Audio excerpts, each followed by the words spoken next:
Perfect. Thank you. First, I would just want to thank Michael and Susan for the kind gift. What you all have done will be transformational for 25 million kids. And a lot of people we can thank for the provisions in this big, beautiful bill, but there is no one to thank greater than President Donald Trump.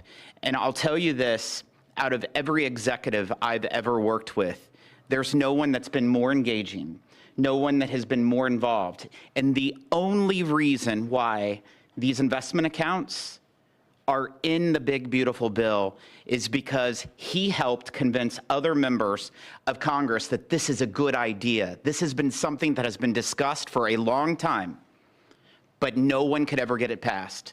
But who helped get it passed was Donald Trump. I can tell you that from day one throughout the process. And so that's going to affect millions of kids in their futures. Thank you. I was not planning or prepared to speak today, but the gravity of the situation is not lost on me.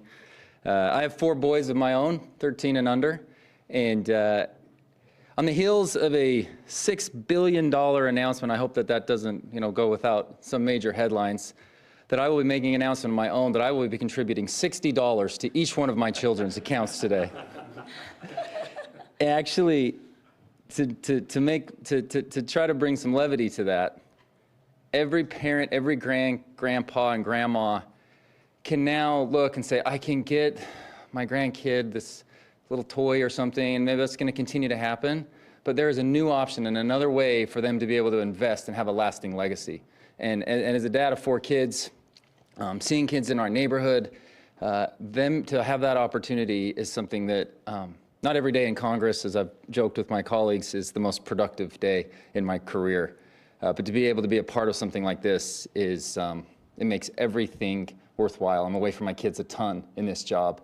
And being able to be a part of something like this, a small part that I played, is something that is transformational. And I'll be able to look back on this and be so grateful for this opportunity that I've had to be able to serve in Congress. Thank you so much. I appreciate the chance to be here. Thank you very much.